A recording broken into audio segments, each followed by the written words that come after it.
That's for, so the first item on the agenda that was added was that Lee Washington is going to give an update of that funding that he was asked for in the special meeting.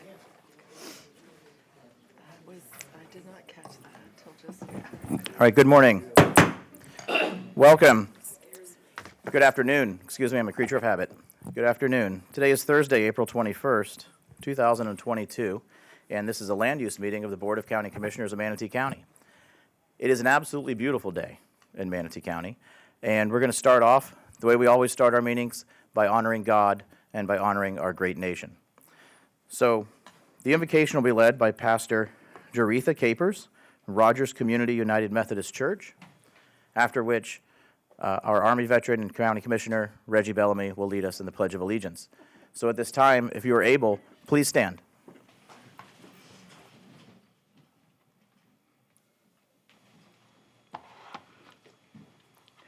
Let us prepare our hearts and minds for prayer. And as we bow, I'd just like to share that I am sharing from an invocation done by an author, pastor, speaker, Sean Gladding from Lexington, Kentucky.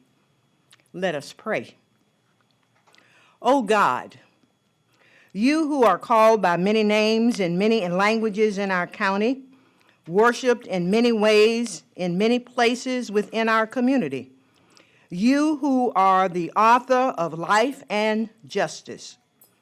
We give you thanks that we have eaten today. We remember our neighbors who are food insecure and pray that we would work to increase access to the food that is necessary for healthy bodies and minds. We give you thanks, O God, for this air-conditioned building and our use of it.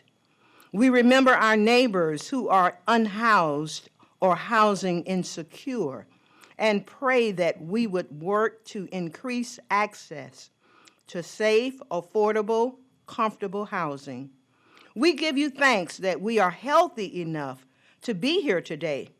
We remember our neighbors who struggle with chronic illnesses, with addictions, with the burden of medical debt, and pray that we would work to increase access to dignified, adequate, and affordable health care.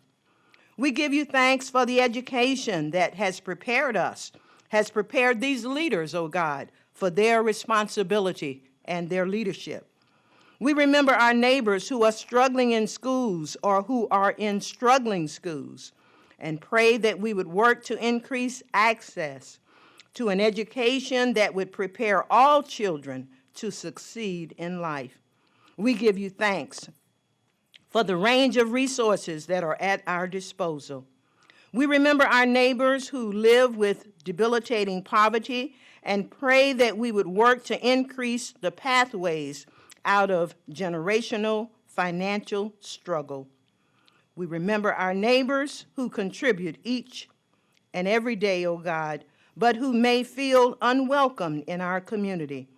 And we pray that we would work to increase their sense of safety and worth and belonging.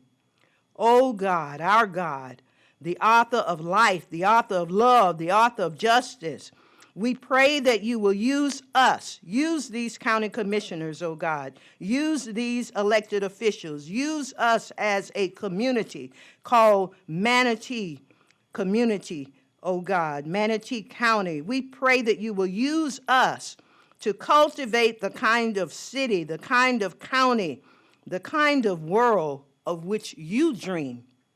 A city, a county, and a world where everyone flourishes, and where there is love, joy, peace, unity, and justice.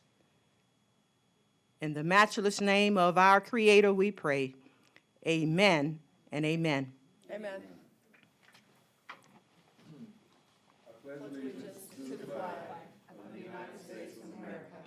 And to the republic for which it stands, one nation, under God, indivisible, with liberty and justice for all.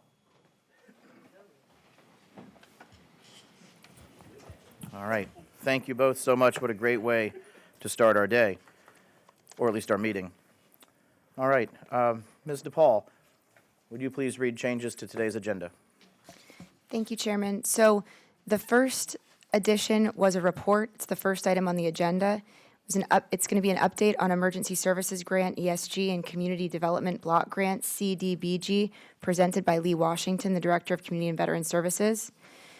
The second update is item number 3 on the agenda under presentation scheduled, Plan Amendment PA-20-05/Ordinance 22-29, formerly known as 21-07, County Initiated Comprehensive Plan Text Amendment, Evaluation and Appraisal Report, EAR-based amendment, Peril of Flood Act legislative, and there were public comment letters that were added. And then the third update was also to agenda item number 3, and they were revisions to Exhibit A1, Exhibit J, and then also additional public comment letters were added. Thank you. All right, thank you, ma'am. Let's go straight to Mr. Washington. I don't think his will take all that long, and we don't want to waste too much of his time. So Mr. Washington is the Director of Community and Veteran Services, and he will be updating us on the Emergency Services Grant and Community Development Block Grant. Mr. Washington, the floor is yours. Good afternoon, Mr. Chair, Commissioners, Dr. Hopes, Lee Washington, the Director of Community and Veteran Services. As a tag along to Tuesday's special meeting, you asked for an update on specific grants that we have within the community to help further our homeless community. And with us this afternoon, we have our Community Development Project Manager, Jennifer Yost, who will give you the update. And we pass out some handouts to give you some light reading material as we have an opportunity to finalize some dollar amounts. But having said that, I'd like to go ahead and bring up Jennifer Yost.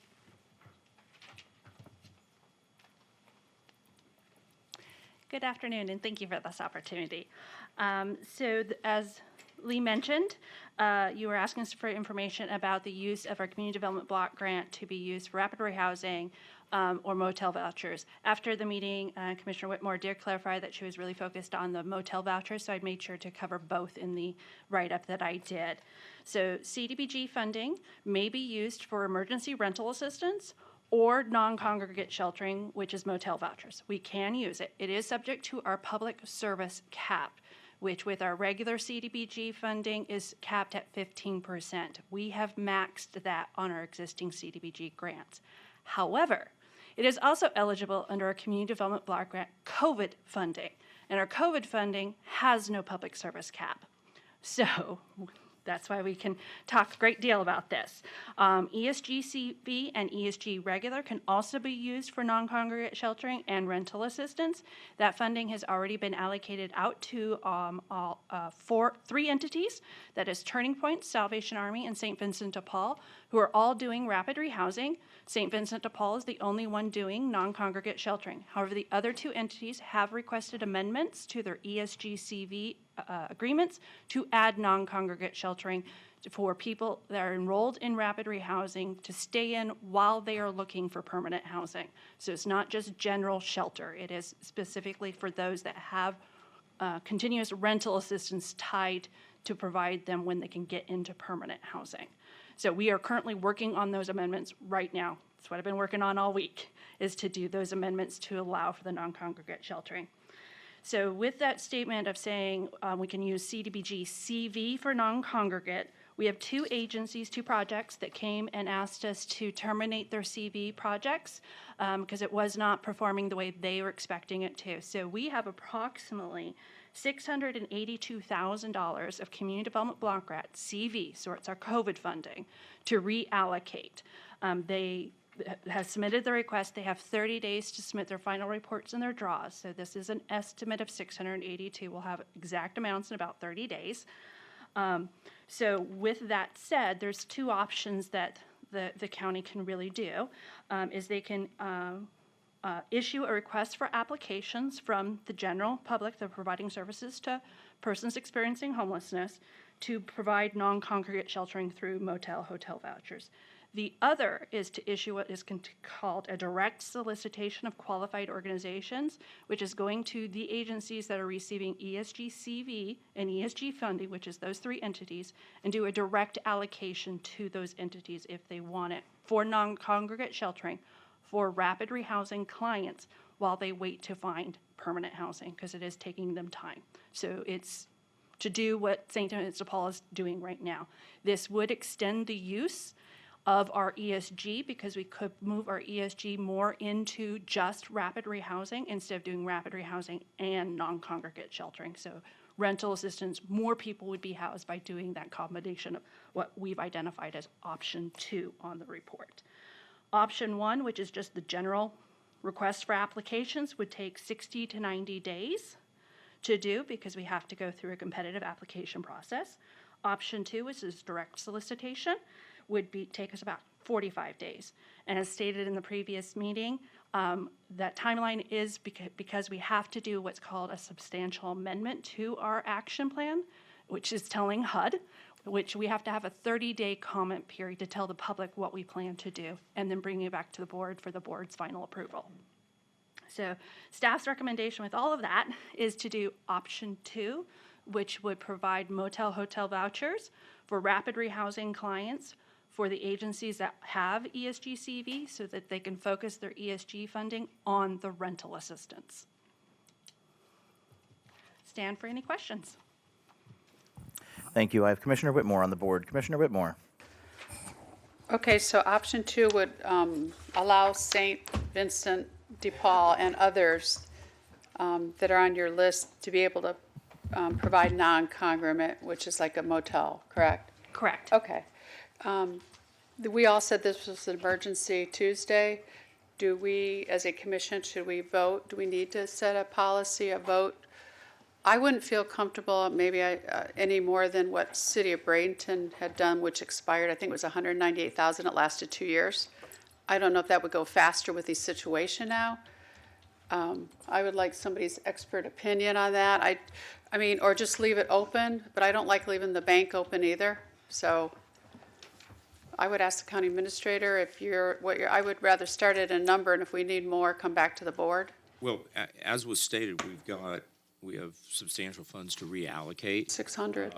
And really, given the fact that we've sort of moved out of the season now, Okay. we may have more hotel rooms available. So moving as quickly as possible within that 45-day window gives us the greatest flexibility. And then we could use the other funds that we have for our rental assistance. Is it okay if I make a Correct me if I'm motion? wrong, we've got $682,000 that can be reallocated We through have this. we have approximately $682,000. What we would do is come back with a substantial amendment after talking to the agencies of this is the recommended amount, and then you, of course, could change that amount at that time. I'd like to make a motion to approve option 2. Should I have more to the motion? Yeah, I think you should clarify the motion. I'd like to help me with the motion. Somebody help me. Is it the ESG CV funding? So option 2 is to approve the county administrator to take the steps to allocate the CDBG CV funding to issue a direct solicitation of qualified organizations for motel hotel vouchers. So moved. Second. So we have a motion by Commissioner Whitmore and a second by Commissioner Servia. We have 2 commissioners on the board, Bellamy and Baugh. Commissioner Bellamy? Yeah, I just want to make sure I understand, and obviously we just received this, and thank you all for the work you all did on a quick turnaround, but I want to understand, we have a couple of options here. Is your mic on? Check. We have a couple of options here, whether we open it up to the public or we, streamline it through some of the entities. That's the bottom line. So option 2 is streamlining it through the other entities that's already addressing homeless issues. Am I correct? Correct. Option Okay. 2 is to go directly to those entities. All right, thank you. Stop the red tape. That's it, Mr. Chair, for me. Thank on you, that. sir. Order of the board is Baugh, Hopes, Satcher. Commissioner Baugh? Yes, I think I know the answer, but I'm going to assume that this will not, if we do this, it's not going to interfere with any other projects that you have on the books at this time? That is correct. It will not interfere. Okay, thank you. Dr. Hopes? I think somebody has my button. Oh, someone else has your button. Sarah has You're my right. button. I apologize. Ms. I Shank? think I'm okay because I believe that the motion gives us the authority to submit the substantial amendment to HUD. Okay, the seating order has changed a little bit, so it threw me off. Again, I'm a creature of habit, back to the good morning I gave you at the beginning of the day.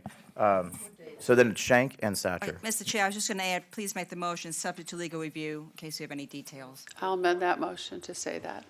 Okay, so the motion is amended to include legal review. Commissioner Satcher? So just to make things clear, this is federal money that's already been sent to us. We have, and we are putting it in a way that it could end up being spent to help people that are homeless right now. Is that correct? That is correct. Okay.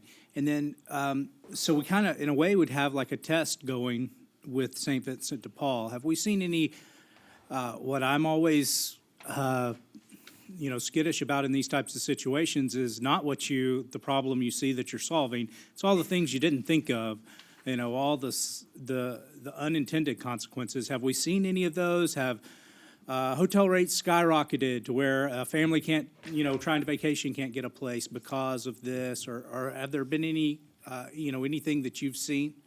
And if so, is there a way, maybe we could just look into things like that so that we minimize those as much as possible, assuming this is, looks like this will pass from comments I've heard.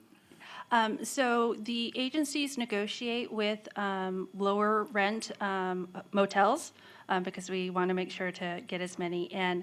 But it is about those that have already been matched for rapid rehousing dollars. So it's not just open to anybody experiencing homelessness.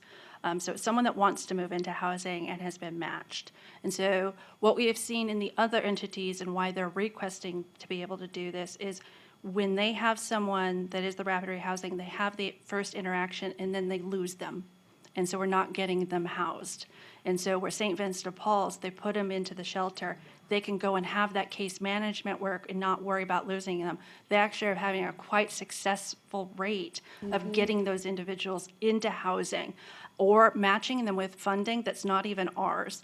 St. Vincent de Paul just told me today, they matched 3 individuals they thought were going to be ESG rapid rehousing was SSVF, so the veterans funding. They found out they qualified for other federal rapid rehousing dollars and matched them, so it stretched it even further. So we've actually seen the opposite, which is much more success of actually getting people into permanent housing. Great, that's good news. So I have a quick question for you, ma'am. What do we have in place to prevent sort of abuse of the system? Because, Case management. and then my next question will be for Commissioner Whitmore, which is, are we capping this today, or is it capped at the 600,000? Because I'm not sure I'm comfortable with that. So what would the cap be here? Because I don't like when government sets something in place and it's endless, and then there are no sort of protocols in place to prevent abuse of the system. Because I think of $600,000+, and that is more tax dollars than virtually every citizen of this county will pay in their entire lifetime. So I want to be a good steward of tax dollars. Completely understand. And I actually did that analysis. We're averaging about 45 days in a motel. Some are taking longer just because it's hard to find affordable rental rates. So we haven't set a specific cap. We do pay attention as contract managers going, why is this person taking longer? And we get an analysis of why this is. If someone isn't going to be moving into housing because of whatever it is, they've got to find a different solution because they cannot stay in the motel indefinitely. So if it is the will of the board to set a specific day count of being within the shelter as being the max, that is definitely your prerogative. Through the substantial amendment is where we would actually set the cap amount of days if you so choose, and the amount of funding. It could be no more than 682 or how much we have available. But it is, at that time, if you approve it today, I will go back to the agency and say, this is what we're proposing. Now take a look at your budgets. What's left? If you moved all of the ESG just to rental assistance, what would you need in the non-congregate? Because I already have those initial budgets to just amend the ESG. But with this additional, they're going to be able to assist additional people get into permanent housing. So then, Commissioner Whitmore, would you like to add a cap on the number of days, or would you be interested in adding a cap to the amount less than 600? Oh, I Because the city was of- never going to intend to do Yeah. 600. So the City of Bradenton Bradenton- did 198 And it went 2 years, and went 2 years. And right? to me, and I just said that, I would rather start at 200, let's say, and then They can come come back back. to us. Okay. But you know, some of you send all the homeless to me, and your aunt sent me somebody, and you know who he is, who has cancer on chemo, and he's only in his 50s dying.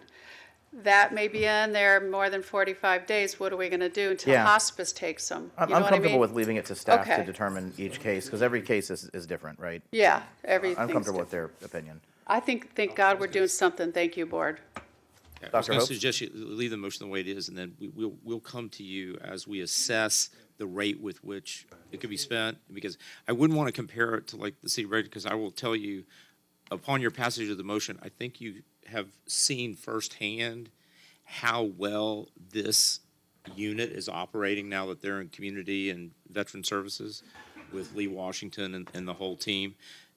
They're doing exceptional work in really having an impact in identifying where we've got funds that were not being used and how best we can use them to get them to the people in need.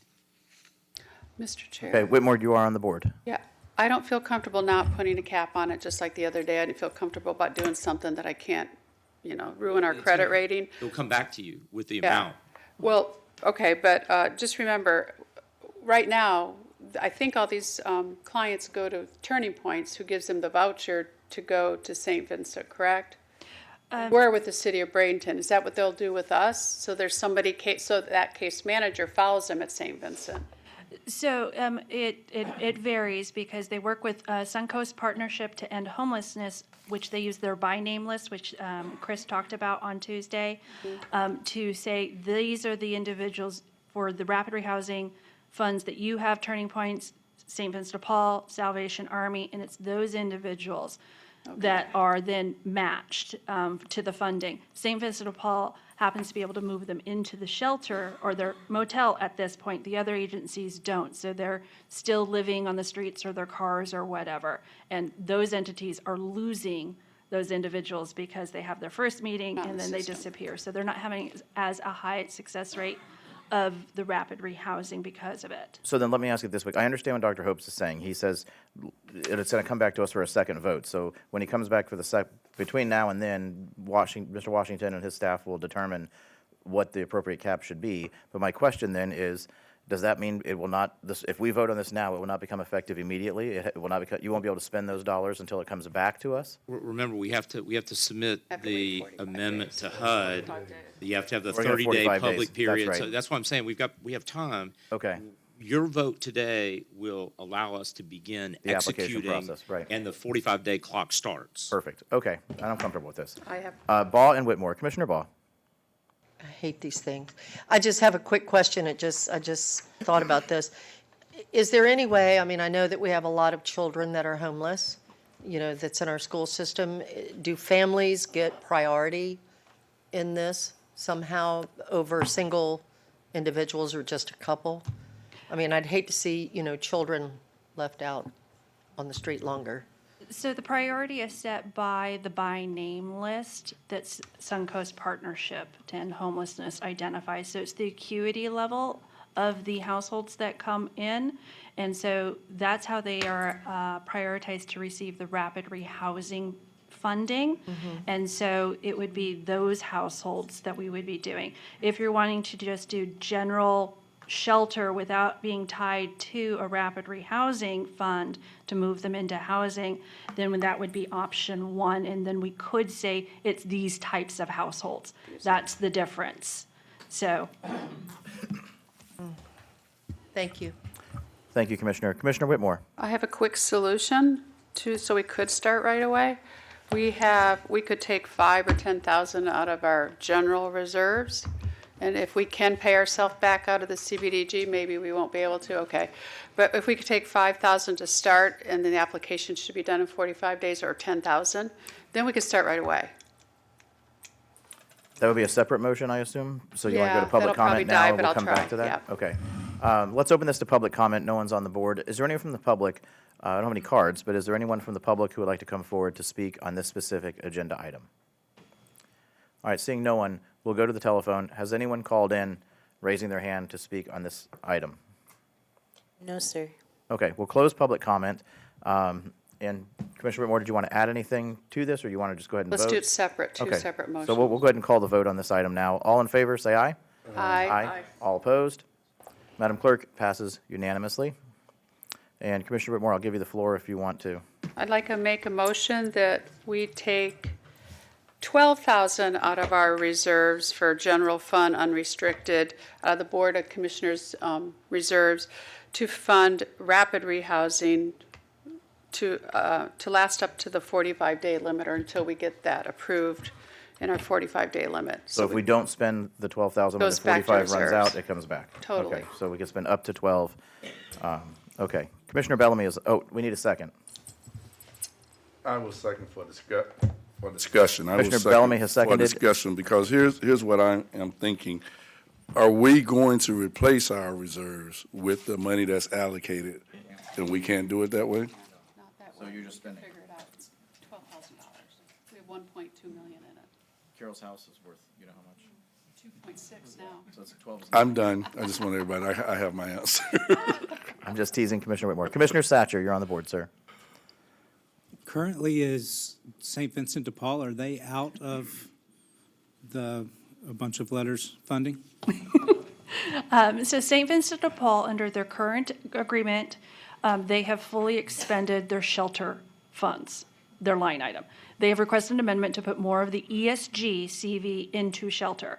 The Turning Points and Salvation Army have requested to use ESG CV towards non-congregate. We're working on those agreements. We can actually use ESG CV under their existing agreements with the amendment to do motel, hotel shelters, and that can be executed as soon as I can get it finalized and signed by the agencies and to Dr. Hopes to sign. It's using our ESG CV to do the motel hotels. Let me just simplify what I'm trying to ask. I'm sure you answered it, but a way that I can understand it. What she just proposed, do we need that? Does anybody need that right now? It sounds No. like it's already available right now. It will be available Okay. as soon as we do these amendments, which will take us a week and a half. Whoa.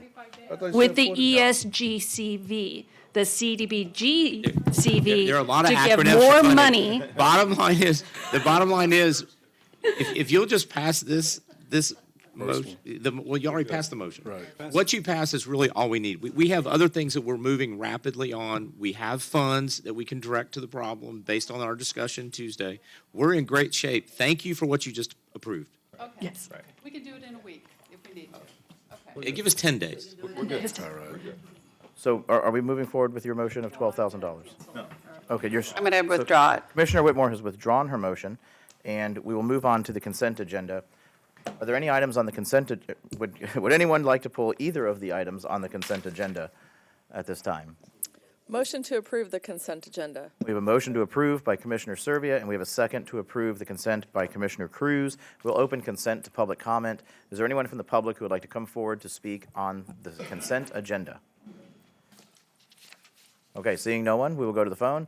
Anyone on the phone to speak on consent?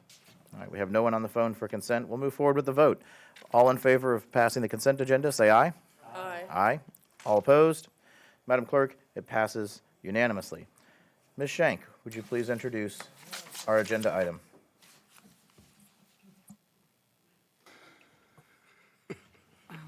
I know the mic's on. Is that? Okay, thank you. Consent agenda H1 is approval of final plat and associated documents for Park East at Azario Phase 2. Oh, no, that's consent, ma'am. So number You said- K, number 3. Oh, number That's our 3, first okay. regular Oh, the regular, okay. I apologize. Presentation schedule, Development Services, number 3, Plan Amendment PA 2005, Ordinance 2229, County Initiated Comprehensive Plan Text Amendment, Evaluation Appraisal Report, EAR-based amendments, Para Flood Act, Legislative Public Hearing, Nicole Knapp, Comprehensive Planning Manager. Thank you, ma'am. Mrs. Knapp, the floor is yours.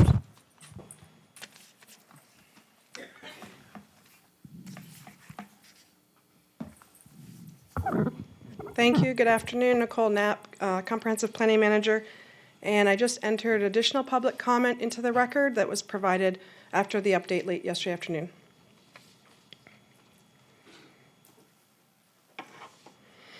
So today we're here to discuss the Parallel Flood Act. It's a comprehensive plan amendment. It's a text amendment, Plan Amendment 2005, Ordinance 2229, implementing the Parallel Flood Act, and this is the adoption hearing. So as a quick refresher, in 2015, the Florida legislation passed Senate Bill 1094, which is the Parallel Flood Act. The new law specifies mandatory requirements for coastal communities in Florida to address flood risks related to high tide events, storm surge, flash floods, stormwater runoff, and sea level rise. These requirements are to be contained in the coastal management element of the comprehensive plan as part of a redevelopment component. And as I explained back at the transmittal hearing back in November of 2021, the amendments were to be transmitted to the state by December 1st in order to be compliant with our county's evaluation appraisal review, which is the term you commonly hear, our EAR. And we met that deadline. And further in the presentation, I'll go into the outcome of that review. So at the onset of the project, staff performed an assessment of the comprehensive plan, and although the county currently utilizes a wide range of strategies to address flood risks, staff concluded that the comprehensive plan did not fully address all 6 components of the parallel flood. The policies that we proposed address the deficiencies. They direct staff to establish and adopt land development regulations for specific implementation of these principles, which is the most effective way to further the statute while maintaining the comp plan as a regulatory policy document. And the amendments that you see before you are the minimum necessary that staff believes are necessary to be compliant with the statute. So back at the transmittal hearing on November 18th, by a vote of 6-1, the board approved the recommended motion included in the staff report to transmit the plan amendment with an amendment to remove policies 4442, 4443, and 4444 in their entirety from Exhibit B. Those 3 policies stricken were related to the allowance of fill material and or the construction of seawalls as development techniques. A complete set of the transmittal is included in your agenda packet and titled accordingly. It's meant to capture like a snapshot in time so you can see what was sent. So once the plan amendment was transmitted, it was sent off to the State Land Planning Agency, and they performed their 60-day state coordinated review. And upon completion, we received 2 objections and 1 comment from the Department of Economic Opportunity. No other agencies had any other comments. The 2 objections can be summarized as what we would consider non-substantial. And on the next slide, I'll go into a little bit more detail of how we address those. So the first objection was regarding policy 4443, so it's at the bottom of the slide. And their comment was that we didn't establish a requirement for both new and redevelopment to meet or exceed flood-resistant requirements of the Florida Building Code and 44 CFR. So you can see in the bottom policy there, we added re in front of development. The second objection can be seen in 444 and 4441. So the objection was that the county did not establish the removal of coastal property in all flood zones. Basically, DEO stated that we need to be inclusive or broader and not just think of our coastal areas. So there's riverines, flash flooding, for example, that are susceptible to flooding as well. So we've done that by striking the green language, which is what they asked us to not be so specific to, and add that yellow red highlight you see, which is all flood zone areas. That should address that comment. And then lastly, DEO had a comment that was more of a recommendation, and we actually felt there was a lot of value in that, and we'll take that into consideration moving forward with future amendments as well. And it has a lot to do with when we direct people to use other elements within the comp plan, we're not very specific. So you'll see an example there in the second paragraph where we say, see element 2 future land use, and not just refer them to simply the objectives.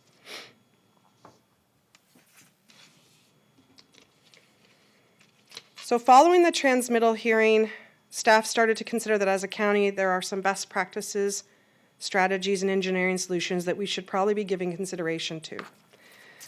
There's a multitude of innovative strategies that can be utilized, which demonstrate floodproofing techniques that can be proven to not have adverse effects on subject sites or neighboring sites and could protect the county and not discount the environment. There are engineering solutions that go beyond dredge, fill, and seawall. So we should also be looking at a more modern technique such as green technology and living seawalls. So as such, staff drafted a new policy that you'll see in front of you on the screen, Policy 4449. It's staff's attempt to allow an all-inclusive when considering options for demonstrating floodproofing techniques, techniques that can be proven to reduce risk to vulnerable housing, population, and community facilities. It's staff's position that this new policy will not make a big difference in how we go about a review. However, it will provide a flexibility to consider modern techniques, especially if we, for example, hear of other techniques that have worked elsewhere in the country. This new policy, as like with all the other recommended amendments presented to the transmittal hearing, are aimed to improve the resiliency of the built environment to flooding and can further be supported by our technical support documents, which are included in the agenda packet, and those technical support documents will be adopted by reference. So the board may ask, is it acceptable to add the new language after the State Land Planning Agency has performed the review? And the response is that per Florida Statute 163-31844, we have to transmit this adopted ordinance, assuming that's today, to the state again. We get 10 days to do that. They'll then perform another review. And they'll base, and unless that amendment that comes back before them, or unless the adopted ordinance, is substantially different, they're going to keep their review limited to those objections that they previously had. So it's staff's position that 4449 uses terms and language already defined within the statute and comp plan, and that this one new policy is not a colossal shift in policy, and that the addition will not rise to the level of substantial. Just for record purposes, this is what was in the original agenda that was posted. So the difference in this is the red are the words that we switched with the late update yesterday, and the reason being we wanted to use words specifically from the statute, from the parallel flood statute.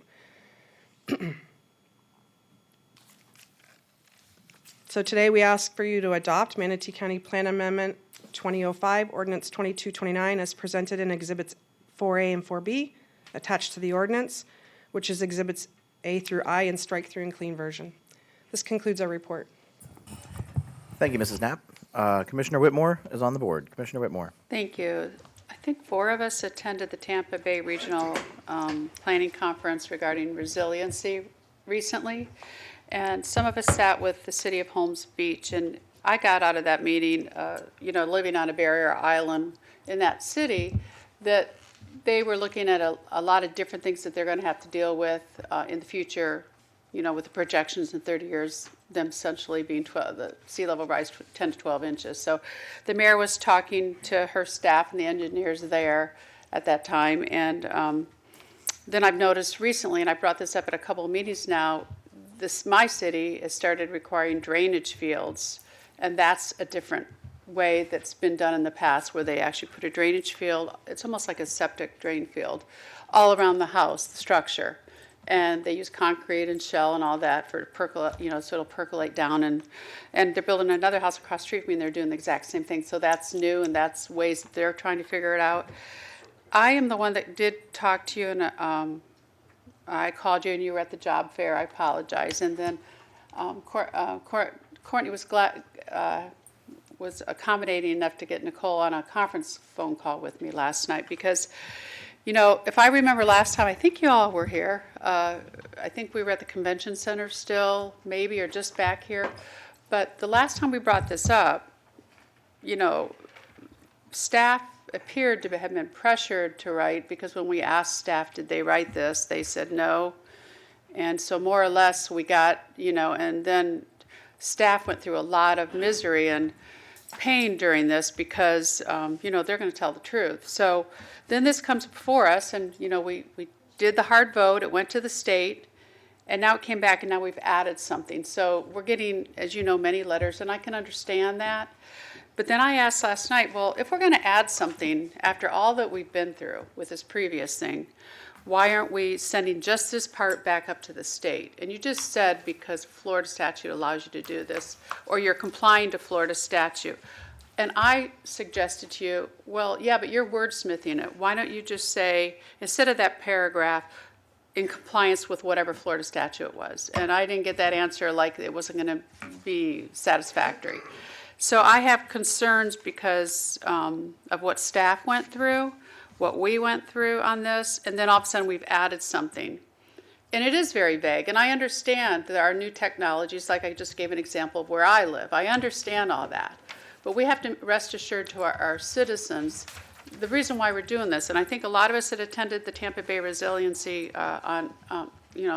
conference, we saw what's going to happen. We saw what other cities and other counties in the state of Florida are doing. But I just had a little bit of hesitation when, after the last time you brought this to us in November. So that's all. Thank you, Commissioner. Commissioner Baugh. I hate this button, so you know. I lost what Commissioner Whitmore was saying. You said something about positions they had been put in and they were going to tell the truth. What were you talking? I didn't follow you on that. I'm sorry. All I remember is staff, and I think it was Nicole even, was sitting there, and I don't even remember who asked. Are you talking about in the last meeting we had? In Is that November, you is meant? what I just Okay. said, and asked, did you write this? Or were you told, and it's more or less no. I mean, I was told to, more or less. And so, but then we got through all that, and we sent this to the state, and now we're adding a paragraph. I just want to make sure, if we're doing all this wordsmithing, why don't we just refer to the Florida statute? You said all this is required in the Florida statute, what you added, those words. Why don't we just say, and I said this last night, just say refer to Florida statute. That's the state law that we have to follow. So, I just want to hear from the board. And I'm sorry, I got lost when you said all that because I didn't think anybody was lying. That's why I lost it. I didn't follow you at all. Thank you. Well, if we're going to get into a discussion referencing staff, I'd like to hear from the county administrator and possibly Mrs. DePaul as well. Dr. Hopes? Yeah, what I was going to say to answer to Commissioner Whitmore concerns, the guidance from the state has this section in it. There's an expectation that the section is in it. And what staff has done is they've basically taken almost verbatim the language in state statutes, which was required in 2015, by the way. So we're a little bit late incorporating it. And we got some very good feedback from commissioners, and Commissioner Cruz had an excellent contribution to it, which was, I think it was environmentally sensitive. So I think we improved the state statute language by making it clear that Manatee County, when we are looking at and evaluating these solutions that we may not be aware of because they haven't even been developed yet, that we want them to be environmentally sensitive to Manatee County's environment and inclusion. So, and often, as you know, I was director of policy for the state under Governor Jeb Bush, and we always tried in writing policies, whether it's for legislation, to incorporate as much as the language that's already in Florida state statutes, because it's already been defined, and those terms have been defined. And so that's really the improvement from last November to today, is we basically have just taken state statutes, what the state law says should be in our perils of flood, and put that into this new section 4.4.4, it's not on my screen anymore, 9, I think. And with the addition of Commissioner Cruz's contribution to ensure that we clarify that we want it to be environmentally sensitive solutions. Thank you, sir. Ms. DePaul, did you need to make a comment as well? Okay. No, Dr. Hope's covered what I was going to say. Thank you. Thank you. And much more eloquently. And Commissioner Whitmore, is that all from you? Almost. Almost. I would rather just say per Florida statutes and don't change the word. Sorry. That's it. Commissioner Serbia. Thank you. So I also spoke with Courtney DePaul yesterday on this matter, and I actually like exactly the change that has been made for the reasons that Dr. Hopes explained. Because when you take that language right from Florida statutes, it's already been, all those terms, or sometimes those terms are defined and they have context and meaning, that if you start wordsmithing and changing those words, and then you don't follow through with a lengthy addition of definitions, you get into trouble. So I do like that we took that language right from Florida statutes. I also like that we put the language in rather than say per Florida statutes. And the reason for that is, remember, our staff is tasked with implementing it. And so if they have to then go to Florida statutes each and every time, it's just too cumbersome. So I appreciate the change that was made in this fashion. My 2 cents. Thank you, ma'am. Commissioner Cruz. Yeah, the issue with just referring to a statute is statutes change, and we're going to be tasking our staff with endlessly looking up statutes to make sure they conform with our intent when we put this in the first place. This is our language, but it is 4.4.4.9. If you read it, where it says, consider new development and redevelopment that employs site development techniques that reduce flood losses and claims made under flood insurance policies and withstand inundation, minimizing flood damage to structures through flood-proofing techniques and strategies. That's the version before the environmental one. If you look at statute 163, that is a condensed version of some, and this section specifically says that the component the counties put into their comp plan, the exact words, the component must, like, they're saying you have to put this in. So yes, we're adding it, but we're adding it because previously, I think we missed a step. Previously, we kind of added it with language that not all of us were comfortable with, and we took that out, but we never replaced it with something that was required to be in here. So it's not a matter of we added something after the fact. We had to add something after the fact. We actually just screwed up by not adding it when we transmitted it the first time because we took the other alternative out without replacing it with something that I think is a much better solution. Language is, if you read this statute, it uses all the words. Include development and redevelopment principles, strategies, and engineering solutions that reduce the flood risk in coastal areas which result from high tide events. That's Florida statute. That's almost word for word what I just read in ours. And we're required by the state of Florida to do this. So I see absolutely no problem with 4.4.4.9. I think it's looking a little too far down the road to say this particular section directly affects mangroves or seawalls. It does not. It just says, you can look at development techniques, and someone's just trying to come up with the most extreme case of a development technique. And at the end of the day, we're still looking at these deals when they come up, these projects. And I think we already approved, at least this current board wasn't a big fan of those options. So I don't see that coming up. I mean, I try to get our code enforcement to handle mangrove cutting, and we pulled out the fill and the seawalls last time. That's why I wanted to add those words, environmentally sensitive, when we looked at this, because when we're not on this board, we all know what's going to happen. Someone's going to come up for approval on a coastal property, and they're going to say, this conforms to your comp plan based on section 4.4.4.9 because it is an engineering technique. I want future boards to be able to at least see the words environmentally sensitive on there. And remember, this board took that into consideration. And we wanted future boards to factor that into any decision they make. So that's why I wanted those words in there, and that's why I am okay with this section entirely. Commissioner Servia. Yeah, and I think it's also important to remember the intention behind all of this. So Florida is faced with sea level rise. That is a fact. And so the state has a vested interest in making sure that the local governments are protecting their resources and public facilities to the greatest extent possible, because that statute says that the state may be responsible and may have to provide funding to replace public facilities that are damaged because of sea level rise. So I think that the balance that has been struck here is very good, in that I think we've checked all the boxes.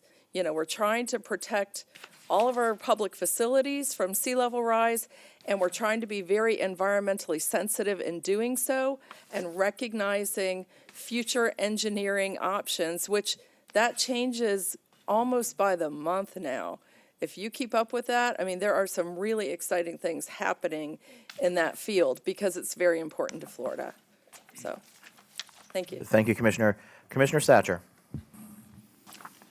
Thank you, Mr. Chair. I've just learned from past experience that when someone says what this board thinks, I better just go ahead and go on record as a member of this board and not on a vote, that while I am, going to vote for this today because I think it gives options in the future, and it lets people look at, at different solutions. But as far as saying that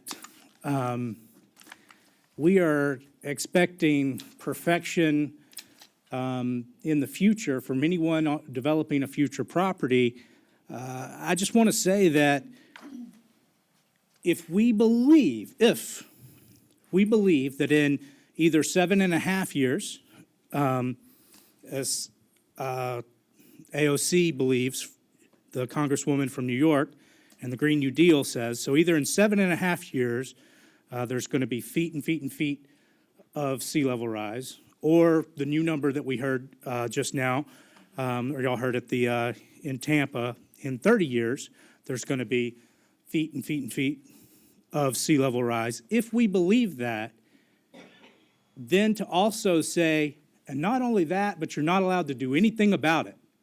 You're not allowed to do anything, even though, we've learned about European countries that have been making dikes for years, but here, I just want you to just let it go in the water, and if it's close to in the water, just let it keep on going, is unreasonable for our citizens, for the people that already have homes, that already have property close to the water. In fact, where can you be in Manatee County that's not close to the water in some direction?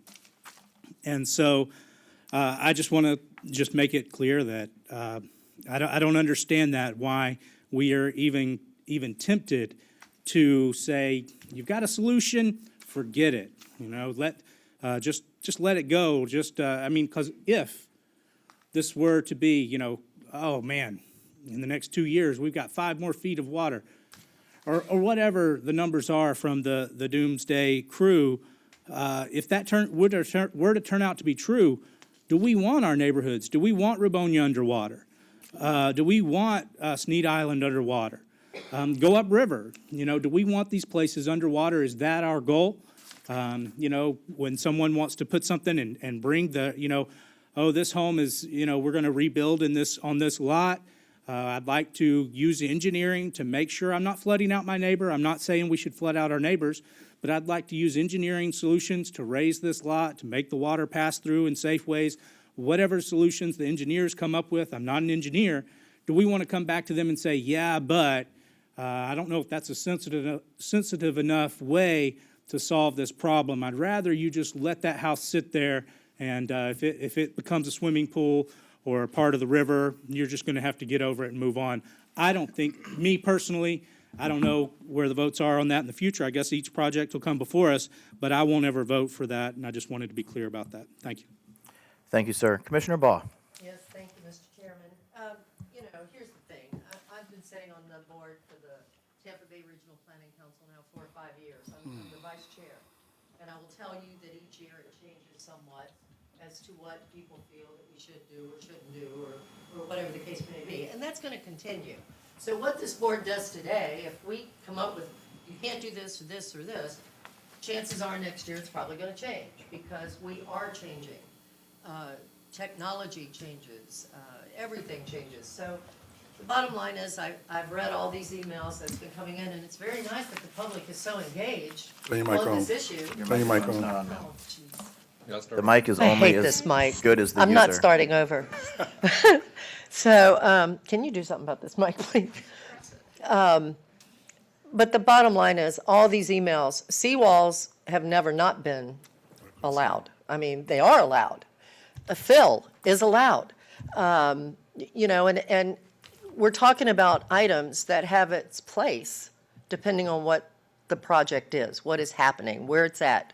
I will tell you that some of our northern neighbors that I serve with, some of them are raising up the height of new bridges that they build and so forth. They're looking at that because they're looking 30, 40 years out. That makes sense. But I do think that at this point, I'm really anxious to hear public comment. I want to see what the public feels about this. I think I already know from all the emails. They were pretty much verbatim. I thought that was really interesting. But it's this board has a duty to take care of our citizens, take care of Manatee County, the state of Florida.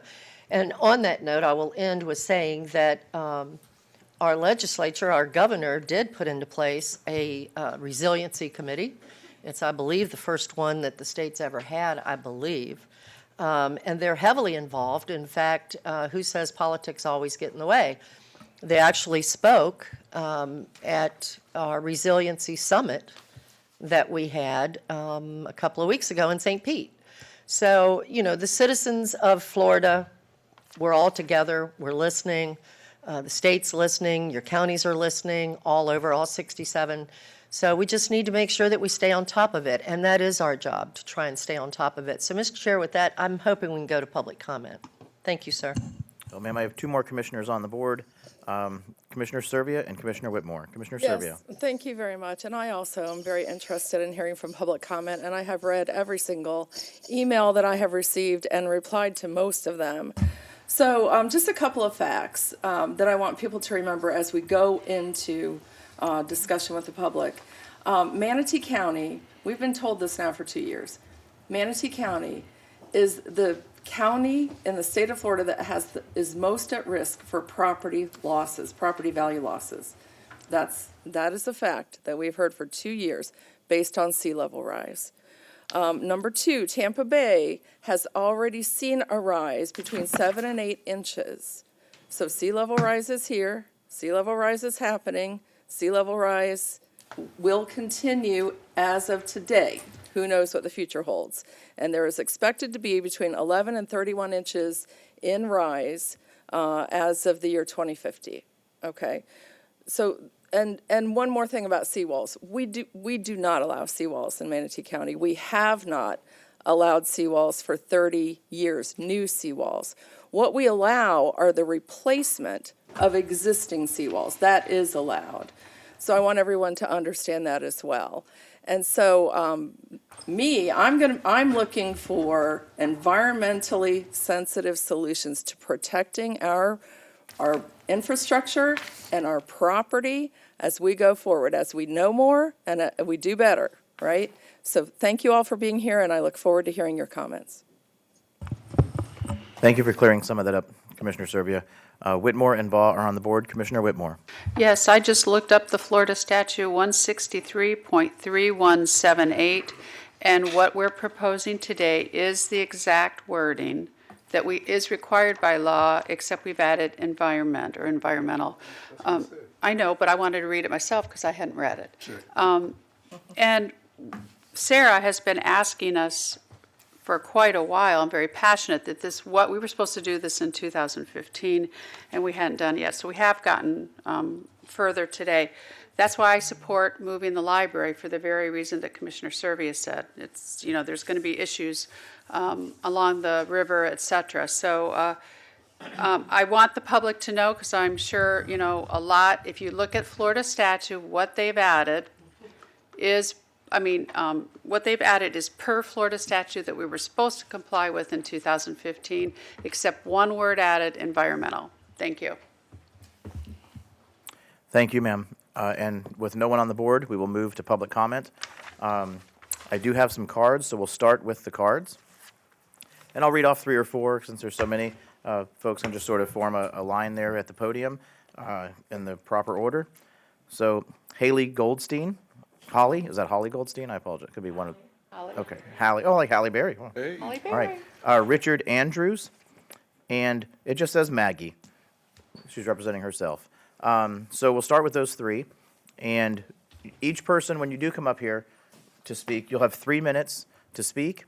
We ask that you state your name, your first and last name, even you, Maggie, and also your county of residence. And then we also ask, of course, that you stay on topic. So first, last name, county of residence, 3 minutes, ma'am.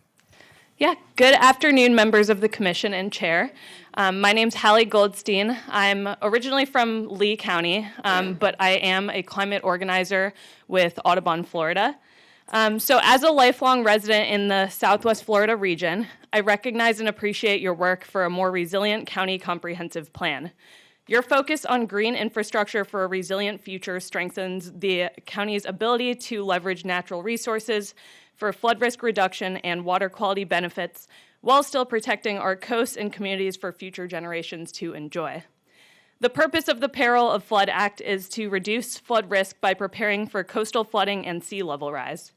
The staff recommended updates to the comprehensive plan do exactly that by protecting the natural areas of the county's important coastal habitats and providing strategies for development and redevelopment of vulnerable properties.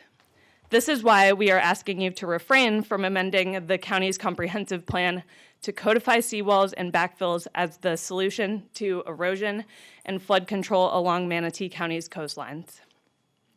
Tampa and Sarasota bays have already lost over 44% of their mangrove forests, and the requested amendment by Attorney Ed Vogler on behalf of various developers relies on even more seawalls and backfills as a solution to flooding and resiliency. In reality, his proposal will make matters worse. Our 21st century problems need forward-looking solutions. Prioritizing natural solutions like coastal wetlands and mangroves, dunes and barrier islands, or blends of gray and green infrastructure like living shorelines is the wave of the future. Continuing the 1950s and 1960s practices of more fill and seawalls are inflexible and unsustainable solutions to a dynamic problem and an insufficient response to the county's many flooding concerns. Instead, natural solutions create living systems that respond to the ever-changing climate impacts and we currently facing and will continue to face. Natural solutions offer co-benefits that cannot be matched by traditional infrastructure. While providing natural flood and erosion control, natural solutions also improve air and water quality, enhance habitat for birds, fish, and other wildlife, increase recreational opportunities and land values, recharge groundwater, and sequester carbon and pollution. These solutions provide benefits that are often not quantified in economic feasibility studies, but these benefits do contribute to the overall affordability in the long term. Audubon, Florida is fully supportive of the updates to the county's comprehensive plan, and we urge you to adopt the plan amendments previously transmitted to the Department of Economic Opportunity, following your staff recommendations, and say no to any other proposals that would change the comprehensive plan to allow placement of fill and construction of seawalls to the county's primary response and mitigate flooding. Thank you, ma'am. Thank you. Thank you. Mr. Andrews, first and last name, your county of residence, and you'll have 3 minutes, sir. Okay, I'm Richard Andrews. I live at 7816 15th Avenue Northwest, Bradenton, Florida, 34290, right here in Manatee County.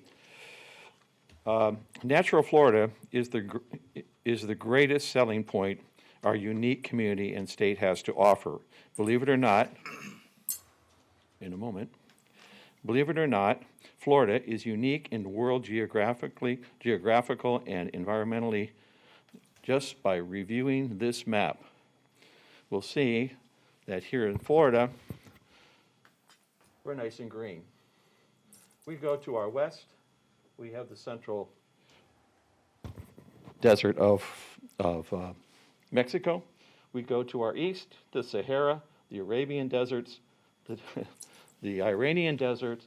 We go across into the deserts in India, and then we just finally get to some green. We are very unique, and as a peninsula, even more unique.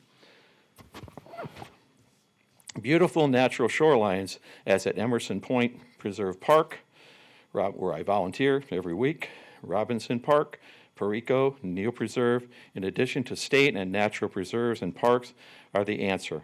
My family, friends, neighbors utilize the aforementioned for recreational plus peaceful, serene outings. Asking to change present standing, I ask that you not capitulate to developers on the vital issue of hardwalling our beautiful natural shoreline. Asking to change previous or present standing relating to mangroves by a few moneyed interests to only make more money is criminal in this long-time, four-generational residents' view. May I suggest that these developers enhance our coastal wonders with natural public parks and walkways to attract visitor dollars. Once our natural shorelines are gone, they are gone forever. Preserve our beautiful natural uniqueness for the future and my and your grandchildren. Vote to save manatees and Florida's unique beauty and natural environment. Deny the change requested by moneyed interest. Thank you. Thank you, sir. Yeah, there is no change requested on any of that. Next is Maggie, and then after Maggie is Stafford McLean. I have a handout. I'm sorry. Oh, okay. So Stafford McLean and Patty Shannon, if you would approach the podium. okay. You will follow We love Maggie. teachers. Stafford and Patty will follow Maggie. Ma'am, you'll have 3 minutes. Please state your first and last name and your county of residence. Maggie Harvey, and I've been a resident of Manatee County since 1977. I was raised here. My kids are raised here. We can't hear you, You put the ma'am. mic down to your. Oh, sorry. There you go. Is that better? Yes. Okay. I think the mangroves are protected. Like I gave you the handout from the DNR and the Army Corporation of Engineering. The mangroves are a nursery for many marine life. Where are the fish going to go from the predators? The windblown waters, it doesn't move far inland if there's mangroves to stop. So the mangroves also hold the soil. We know that. Flooding and daily change of tide, concrete breaks down and floodwaters will just go over the top of the water. Reading all this stuff in the news, I find integrity and stand up to the developers. We can't eat money. Thanks. You guys can do better. Thank you. Thank you, ma'am. Stafford McLean. First and last name. You'll have 3 minutes to speak on this item. Yeah, my name is Stafford McLean. I live in Manatee County on Tidy Island. It's a neighbor to the west of a seawall that was proposed by Mr. Baroof. Basically, I would say I'm really happy to hear you guys all say that, there are lots of engineering options that are environmentally friendly and that won't adversely affect neighbors. We submitted an engineering report when this issue came up about 4 years ago, so you can refer back to that engineering report. But basically, it shows as a wind-driven or hurricane-driven surge hits a seawall, it doesn't bounce back out. It bounces to the side. It's the area of least resistance. Unfortunately, we are the neighbor perpendicularly to the side. That surge will hit one, our bridge, two, our causeway. Okay, that's a problem. Why? Because you can't get emergency vehicles in there. When the causeway gets covered or the bridge gets out, the people who live there, if they are unfortunate enough to not have been able to get off before the hurricane struck, are stuck there, so none of the emergency vehicles can get there. So now you've got yourself a liability issue, because we have discussed this before, that basically you trap people on the island and they can't get out. And it's a specific thing about seawalls, but I was very glad to learn that you've gone on record saying that there are no new seawalls allowed in Manatee County. And so that's very reassuring. So thank you. That's our law. Yeah, thank you, sir. So next is Patty Shannon. After her, Maureen, something with a Z. People butcher my last name all the time. I would just assume not do that to you. So Maureen, and then Larry Grossman, and then Bill Webster. So if you all want to form your line at the podium there, Maureen, Larry, and Bill. And ma'am, first and last name, your county of residence, and you have 3 minutes on this topic. Hello, I'm Patty Shannon. I live in Manatee County, and thank you for this opportunity to address you today. First of all, I'm very glad I came because sitting here and hearing from you about what this change really means and the environmental part put back in has given me great confidence that if you move forward and vote for it, I'm fine with that. I wrote each of you last evening, and but for the record, I just want to reiterate the importance of the mangroves. And here are 3 things that we all need to keep in mind for future. Mangroves protect wildlife. The mangrove habitats provide food, nesting, and nursery areas for fish, shellfish, birds, and other wildlife. Mangroves benefit the economy. In Florida, 90% of fish species depend on mangroves during some part of their life cycle. 90% of fish species. Sarasota Bay Estuary Program valued saltwater fishing in Sarasota Bay at $66 million for our economy, and that was a 2014 study. So you can imagine what it might be today. And lastly, mangroves stabilize the coastline. Mangroves protect water quality and reduce coastal flooding. In 2017, during Hurricane Irma, Florida mangroves prevented $1.5 billion in direct flood damages and protected over 500,000 people, and that's according to the Nature Conservancy. So please continue to be stewards of our precious mangroves, oppose any seawall development in the future, and I thank you for the time. Thank you, ma'am. My name is Larry Grossman, and I live in Manatee County, and I live along Manatee Avenue and the Causeway, and I have access to the Robinson Preserve, Perico Preserve, Neal Preserve. I'm surrounded practically by mangroves. And I guess my concern is with the bay, at the bay,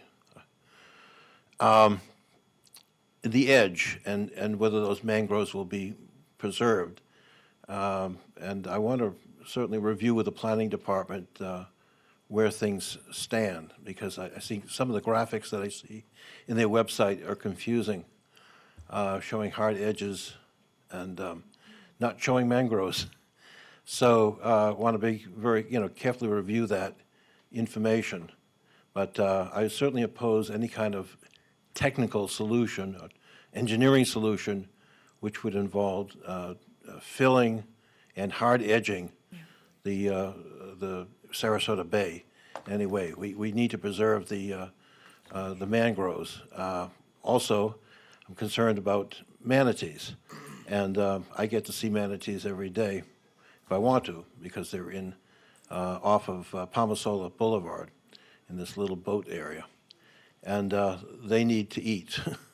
So we need to preserve as much green as possible, and we need to get off of engineering solutions that serve a few but damage the many. Thank you. First and last name, county of residence, 3 minutes. My name is Maureen Zaremba. I live at 414 29th Street Northwest, which happens to be right on the Manatee River. And ladies and gentlemen, I'd like to thank you for giving us this opportunity for public comment. I will say that the main reason I'm here is because I was very concerned about the content of Mr. Vogler's letter. We have had the great privilege and pleasure of living on the river and raising our family there. We have been great stewards. We have encouraged the growth of mangroves, and this is why we all live here. It is our piece of paradise. I'm very much reassured that environmental concerns are your top priority. So I feel much better, but I will remain vigilant and pay attention to the future decisions made around it. Thank you. Thank you, ma'am.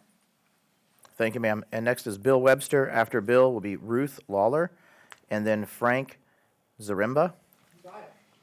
Oh. Okay. Well, I had a little help. So Ruth and Frank following Bill. And then Karen Willie.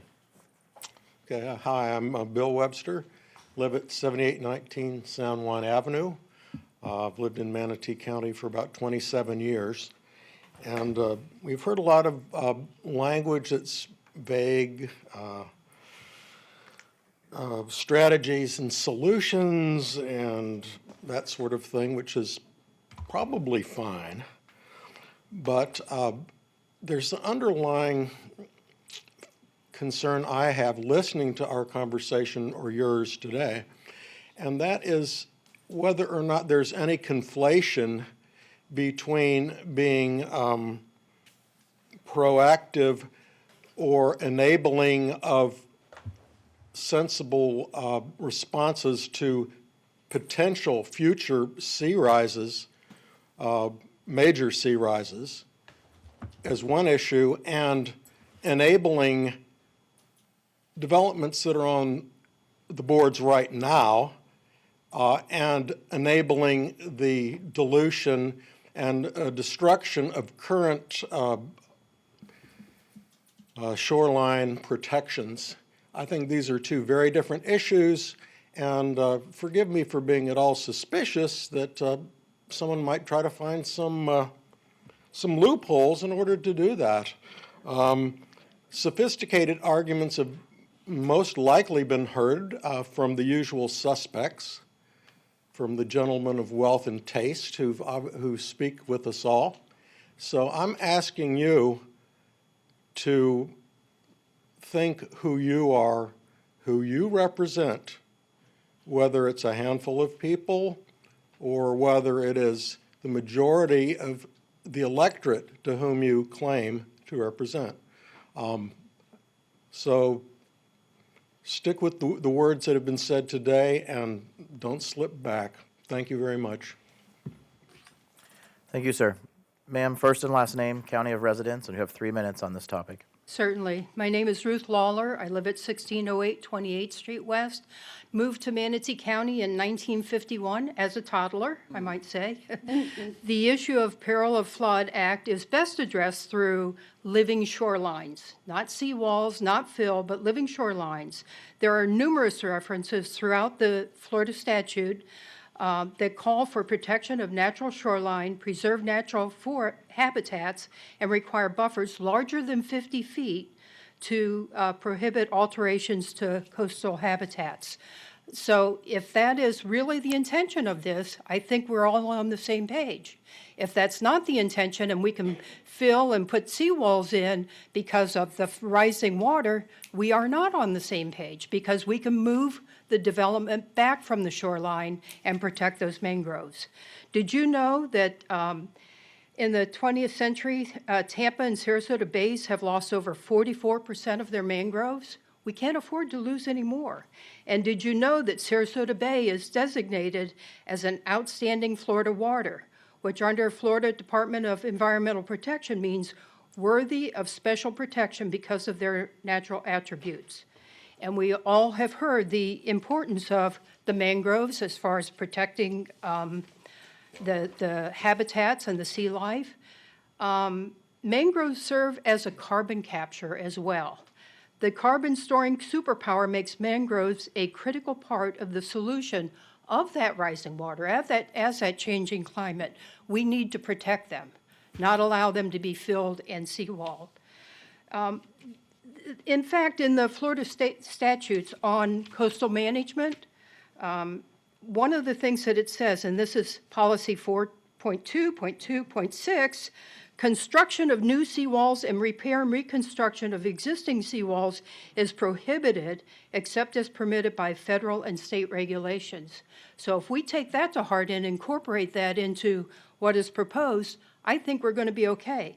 My concern is that there's too much latitude for interpretation when it gets to planning, and that 4449 can be directly contrary to the overall intent of the Florida coastal management. And we really need to be vigilant to protect our coastline because it enhances our entire environment, our water, our air. That it is just too critical to not pay attention to that. So I really appreciate that we do protect that and not interpret that new regulation loosely where it can allow seawalls and fill, because that's not going to protect our environment. Thank you. Thank you. Sir, 3 minutes, first and last name, county of residence. Frank Zaremba. I live in Manatee County, city of Bradenton, and as my wife's told you, I live on the Manatee River. Mine will be much quicker than I think anyone else. My fear's been somewhat allayed by what I've heard here today.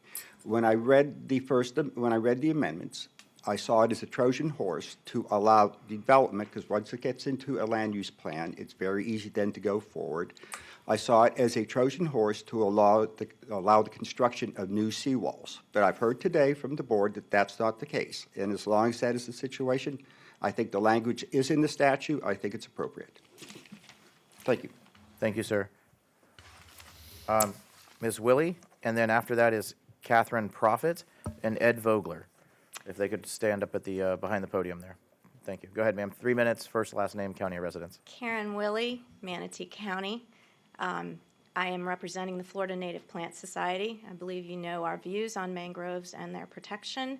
I do not understand why you are at the last minute in this process adding 4.4.4.9. It could backfire and make everything happen a lot longer, so I don't see it. This is an important process, and I'm really sorry the last word is coming from Mr. Vogler. Thank you. It's not the last. Ma'am, first, last name, and you'll have 3 minutes to speak on this topic. Hi, my name is Catherine Profit. I've been a resident of Manatee County for 36 years. Started out on the beach, moved east. There's a good reason for that. I'm a little concerned about you just saying environmentally sensitive solutions because that can be kind of vague. So I was not aware that we, and maybe we don't, have some specific rule not to use seawalls and fill. So my recommendation would be, why not add that in? Exclude seawalls and fill. That's going to ease the mind of a lot of people here and things that they've been saying. I hate to say this, but you know, this is an alluvial formation. Thousands of years ago, this was underwater. We may be underwater again. Let's hope that doesn't happen. There are other things we can do in the world to reduce sea level rise, and hopefully people take that to heart and do what they can in their own homes to make that happen. I notice that we don't have a whole lot of old seawalls here, and I never knew that maybe you guys were limiting those. But you know, there were a lot of seawalls out on the beach. A hurricane came along and took them all down. So we know that they're really not a good solution. And if you're talking about several feet of sea level rise, how high are you going to build those seawalls? If the water ends up behind them, you're flooded anyway. So just something to think about. Thank you. Thank you, ma'am. Sir, you'll have 3 minutes, first and last name, county of residence. Thank you. Ed Vogler, Manatee County. I think some of the things have been mischaracterized, and I'd like to just take a few minutes to put into context, please. Mischaracterized. This is not a developer-driven question. There are literally hundreds and maybe thousands of unknown and unsuspecting families that own coastal properties and riverine properties that are looking to you in 2022 to implement the law that was adopted in 2015. And what I think is missing the point here, and I've tried to make the point in 3 letters and 6 presentations, and here it is. I've heard today people talk about the solutions that exist. Commissioner Whittemore, you said you went to a conference and there are many solutions. And I've written down a few of them that have been mentioned by others today. Dikes, upland revetments, living seawalls, drainage fields, and other strategies that protect coastal areas and allow people that own properties to protect themselves. The purpose of the law was mandatory. You're supposed to put into your comprehensive plan the engineering strategies and solutions. That's what it says. So I ask you, as I've asked your consultants over several public hearings, what are the permitted engineering solutions that are acceptable in Manatee County when you adopt this? Reciting the statute doesn't implement the statute. It may be something, and certainly the language that's added is something certainly better than anything that's been provided before, because now you have an opportunity at least to have a discussion about what are acceptable solutions. But over a 7-year period, nobody has even attempted to define what those solutions are. And if I'm Mr. and Mrs. Jones with a property somewhere and I say, well, what can I do? What am I allowed to do in Manatee County? I can read this and not answer that question. If they ask me, I can't answer. And so if there are 15 solutions that are environmentally sensitive, consistent with our goals in Manatee County, responsive to the questions of the statute, then why can't those be developed and why can't those be included in the plan the way the law says? And so right now, we've gone through this process and people want to focus on the strategies that they don't like, and they're very clear about that, and you can be clear too. You're the policymakers. But it is defective if you don't identify in 2022 what are some of the available strategies. And if they change in the future or there's new technology that allows you to create additional solutions, that is in your power as well. Thank you, sir. Thank you. Is there anyone else who would like to come forward in the audience today who would like to come forward to speak on this specific agenda item? Anyone who did not submit a card but would like to come forward now to speak? Okay, seeing no one, we'll go to the phones. Is there anyone on the phone who has called in to speak on this agenda item? No, sir. Okay. There are none on the phone, so then we will close public comment. And we have a long board here. Well, not too long. Whitmore, Servia, Baugh. Commissioner Whitmore. That's not too long, okay. I started getting concerned when I saw all these emails regarding seawalls and fill, and I kept reading it, and I couldn't see how that could be interpreted as that. And I called a few friends, and I said, I don't know what you're all reading, because that's not what I'm reading. I've lived, as some of you, I'm an island resident for 5 decades. I have mangroves all around me. I walk my dog, and they're all around me. And that's what actually forms islands, as you all know. So I'm very familiar with seawalls and mangroves. Nothing in what we're talking about today has anything to do with seawalls and fill. But I started getting concerned, so I spoke with our attorney Shank and also Bill Clegg, and I think it was a conference call, wasn't it? We were up talking about something else, and then I talked to you about this, yes. And I said, what am I missing? What is everybody reading that I'm not? And they said, you're not. You're not missing anything. This has nothing to do with this. This is in compliance with the statute. Bill Webster, you brought up some of the words like strategies and solutions. It's actually verbatim in the Florida statutes that we should have been doing in 2015. Thanks to Misty, she gave me the entire statute so I could look it up. It's verbatim. And then the attorney said that you can't interpret anything from what you're reading now. This cannot be interpreted for a seawall or fill. It can't. They'd have to come before us if anybody wanted to do that in the future, because we have a policy now that you can't do that. On the island where I live, to build a house, you have to have fill. I don't know what it is in Manatee County. I don't know what our land development code says. That's different. But as far as seawalls, we have a policy that you don't build them. And last time it was brought up by Commissioner Benek. She called in or came to us and told us that we have a policy. So we all know that. So I wasn't missing that. And then but I still had concerns. So then I called staff last night. I have voted against seawalls being presented to Manatee County in the past. I live on intercoastal, and I know, ecologically what a barrier like that can do. This has nothing to do with this. So I'm going to support it. And I came in wanting this language change. But I see it, until I actually read the statute, I didn't know it was verbatim except the word environmental. So, and I'm glad that I heard a lot of citizens, once they got the information, they understand what we're doing today. This has nothing to do with fill or seawalls. Now, would some in the community like to do that? That's a whole nother process, but that is not what we're doing today. We're up here because Ms. Shank has asked us numerous times, and we've been to numerous meetings, saying we have to comply with this 2015 law, and we haven't done it yet. So that's why we're here today. Thank you, Commissioner. Commissioner Servia. Thank you. A lot of good comments. Thank you all for being here. So just a couple of things to, again, explain to the people who are here. When you add language to a comprehensive plan, it is very broad-based.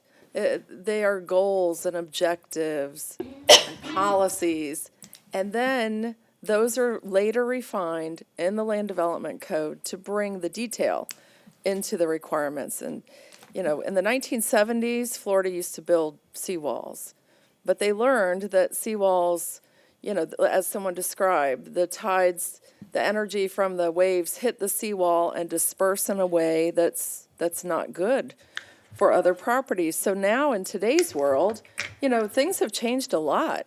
And we even saw examples at the Resiliency Conference of new engineering strategies instead of seawalls, the ways that you do the same thing, that you protect the land that is upland while also protecting the bay or whatever water body you're looking at. So there's been a lot of attention to that. And, you know, I don't think that anyone should be afraid of the good engineering practices that we currently know and that are coming forward, because we have got to protect the state of Florida and Manatee County, those uplands, as much as we can. We all live there, right? We want our grandchildren to live there. So thank you again for all being here. I'm very comfortable with the language that we have, and I thank everyone for bringing it together. Thank you, Commissioner. Commissioner Baugh. Yes, thank you, Mr. Chairman. You know, here's the thing. As we progress forward, there's going to be many things. Your mic's not on, I don't No, think. I think I hit it and it doesn't come on. It's really hard.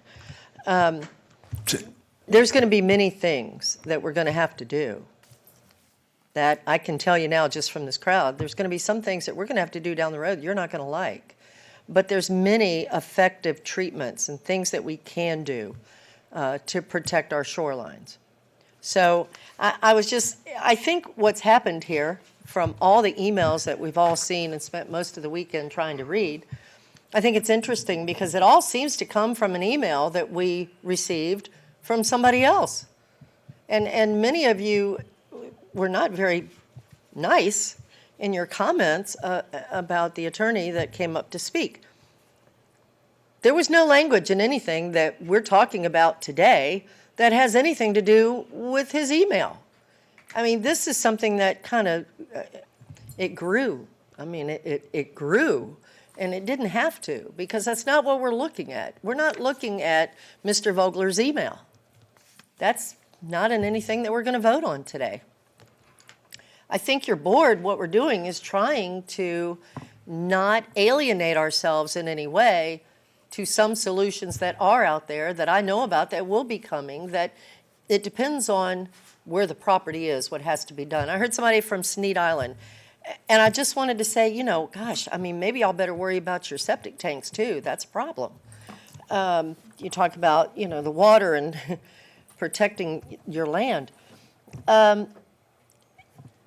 It's getting blown out of proportion here. We are trying to put things in place to help protect our coastline. And we could sit back and we can, you know, we can say, hey, well, we're going to go full force and we're not going to allow this and we're not going to do that. Well, chances are, before it's all said and done, there's going to be a lot of things we're going to have to do, because they're going to look, from what I gather, at all solutions and what would be the best for where the property is. A reef is not just, you know, the only thing that can be done. There's many things, and we're going to have to look at them because it is a problem. It is a growing problem. I just have to read this that was handed to all of us. Find your integrity. Stop being a puppet for the developers. The developers have nothing to do with what we're talking about today. Everybody just wants to grab that word and think that we're all trying to work against each other. We're not. We're trying to do the right thing. And the developer's not even involved. So, you know, everybody just needs to calm down, read what we're going to vote on, which has nothing to do with any email from any developer or lawyer. So, I mean, I'm going to support what our staff's brought forward. It's a step in the right direction to protect our land. Am I going to look at you and tell you that in Manatee County you're not ever going to see another seawall be built? No, I'm not, because I know better. It depends on what the problem is in each location. that staff's going to look at. There are many, many, many things that are being looked at that's very effective. I can tell you Miami's had some terrible problems, South Beach especially. And yes, you know, we are Manatee County, according to the maps, we could be seriously hurt, no doubt. But so can Tampa, so can St. Pete's, I mean, Cedar Point, I mean, everywhere. We're Florida. We have a lot of coastline. So we've got to deal with it, but we've got to deal with it in an intelligent way. So I think that's probably why, according to my briefing, that's why the language is so broad. We're trying to leave options open, new options, old options, anything coming up to try and handle any solutions that we have coming forward. So thank you, staff, for all the hard work. Nicole, good job. Thank you. Courtney, great job. Let's just work together to move forward and work together in a nice way with each other. Thank you. Thank you, ma'am. Commissioner Bellamy, you're the last commissioner on the board. I always just listen to everything from both sides before I respond. I wanted to comment on the citizens' concern about emergency response based on, you know, the water coming up and splashing and things like that. I don't think we're there yet, to be honest with you, but I would want the staff to have some type of response to that concern. And I'm not necessarily sure, Mr. Chair, if that's appropriate now or later, but I'm sure as things take their course, we're all concerned about public safety. The learnings here as far as environmentally sensitive, right? Environmentally sensitive, but then, you know, I have to listen to the lawyer too. What environmental solutions have we given? And I'm not necessarily sure that we have at this point. And I asked that question to the attorney. And I think one of the challenges is for us to make sure that we be proactive, be innovative, and make sure when we start talking about environmental solutions that we have that information out there so the environmentalists that come down, the ones that have concern, you can make sure that your level of comfort there, but as well as the opportunity for, you know, projects that could potentially impact the environment, and the individuals that's bringing the projects forward can pretty much be on the same page. Also, the unfortunate thing about me is I look for win-win opportunities. You know, I want the environment to be in a good situation, obviously. Climate change is something else. It's 60 degrees in Manatee County in last night in April. So we have to make sure, and believe it or not, I put my heated blanket on last night. I hate to be cold. That's why I got out of the military. But that's another story. But I do think the environmental solutions is one of the real challenges as we take to look forward. I mean, to move forward, not look forward, in order for us to move forward so we can make sure we are environmentally sensitive. And I think, you know, this step right here, it brought out some people, and I'm always happy to see everybody. That's just the way I am, because if you're on top side, you're on the right side. Yeah. If you're not on top side, you know, things are quiet and dark from what I understand, but nobody came back and told me about it. But what I got out of this is to make sure that it's clear that we communicate with you all that we want things to be environmentally sensitive. But what I also got is from, you know, the attorney, and I don't think I've ever had a conversation with Mr. Vogel besides hi and bye. To be honest with you, I've never had a conversation with him, but I would like to talk to him what he's thinking about environmental solutions, and I'll only talk to my attorney and the staff as well, because I think that's our real challenge here, and I think that's the real challenge to staff. But I do not think that puts us in a situation to go against where we are right now. Done, Mr. Chair. Thank you, sir. No one else is on the board. Ms. Shank, you want to make a comment before I call the vote? Hopefully the mic is on. Okay. Regarding the detail in the comprehensive plan, as Ms. Knapp has pointed out in prior presentation, Section 163.31771 Florida statutes provides that it's not the intent of this part, meaning this statute, to require the inclusion of implementing regulations in the comprehensive plan, but rather to identify programs, activities, and land development regulations that will be part of the strategy for implementing the comprehensive plan. So it's my understanding, staff can confirm this, that the detail, or the devil in the detail, so to speak, would be addressed in the land development code amendments coming forward. Thank you, ma'am. For the record, Nicole Knapp, that's accurate. That's the intent moving forward. Okay, thank you. And then Section 163.31772 Florida statutes requires internal consistency among the several elements and policies of the comprehensive plan, and the following sections are not being changed. The coastal element, Objective 4.1.5, dredge and fill policies, public facilities, Objective 944, stormwater design standards, coastal element, Objectives 4.1.1, seagrass protection and related policies, and additional policies in coastal element regarding dredge and fill and shoreline stabilization. So all of those policies are not being changed. And this policy 4449 that everyone's discussing, it has to be read in conjunction with those other policies to be internally consistent. Is that how staff would interpret it, Ms. Knapp? That's correct. Okay, that's all I have. Thank you, ma'am. Chair is calling this to a vote. All in favor, please say aye. Aye. All opposed? You have not have a motion? Oh, well then, I'm entertaining motions.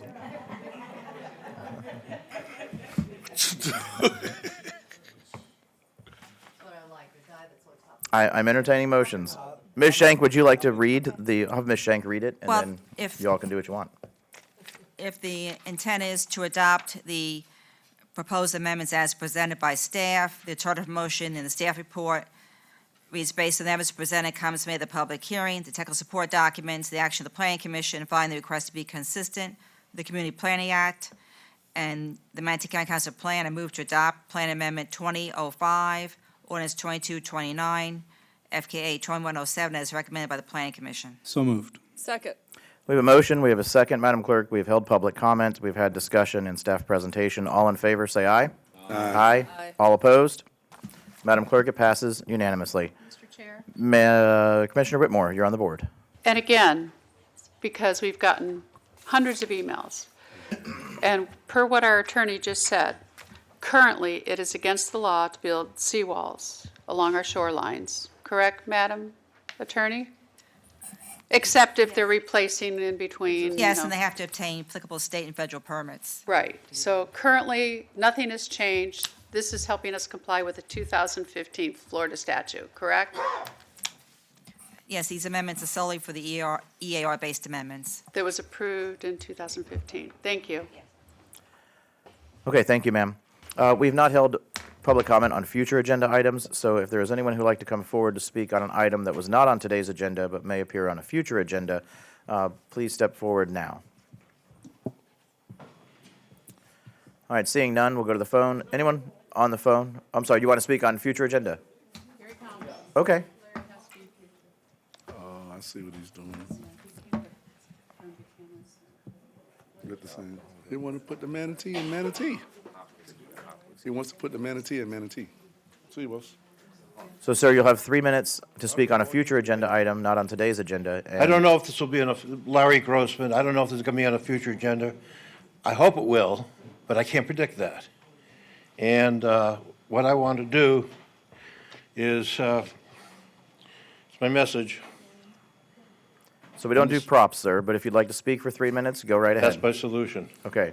So, we all know that manatees should be an endangered species that have a hard time surviving for various reasons, and one is, which was mentioned before, about the water quality, and so that anything that adversely affects seagrass affects their diet, and they're starving on the East Coast in the Indian River Lagoon because of that. This county is named Manatee County, and if no one knew what a manatee was, they really wouldn't know what Manatee County meant. But once knowing what a manatee is, they can make that connection. And I've actually spoken to people who are watching manatees on this little boatyard off of Palmasola Boulevard, and they were from Iowa. So that was their first time seeing manatees, and they were fascinated. So it's not just for the residents to make that connection, but for all the tourists that we get to have the manatees on the logo, and I'm not saying you have to put on everything that you have done. I've got a manatee on my library card, and that's already done, so you don't have to worry about that one. But perhaps some of the signage just could be done incrementally, and just giving people the option of having the logo. I'd like to see it on the Island Library and something like this. Any case, that's my ask for all the reasons I mentioned. And I just saw Congressman Buchanan, and I reminded him that he introduced legislation to put the manatee on the endangered species list. So for all of those reasons, given their condition, given the importance of manatees as part of our beautiful environment, this is what I'm suggesting, and that's my ask, and thank you very much. Thank you, sir. Not to get into a dialogue, but I just let you know you'll probably be pleased to know that this board did vote unanimously to support Congressman Buchanan's bill changing the status of the manatee.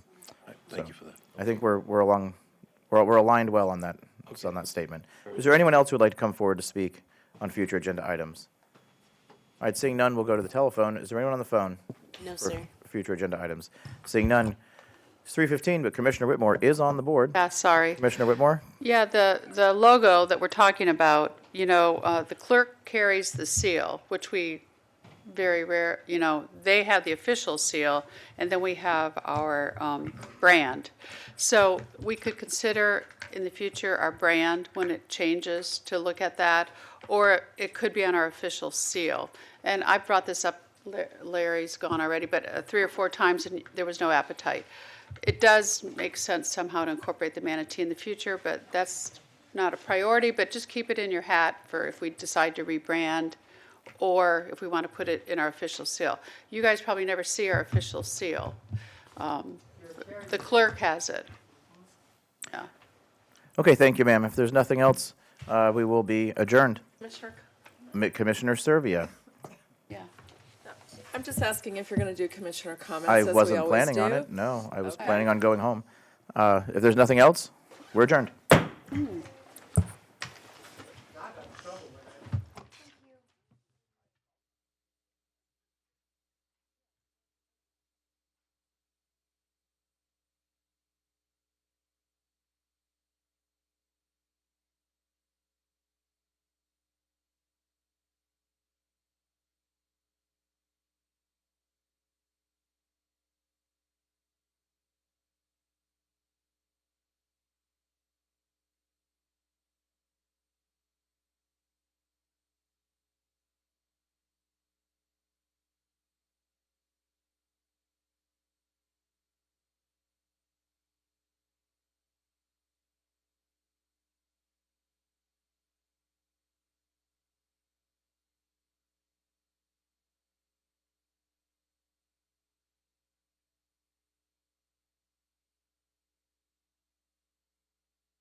Good morning, everyone. Good morning. Today is April 18th. My name is Misty Servia, and we are at the Manatee County Tourist Development Council meeting. Thank you all for being here.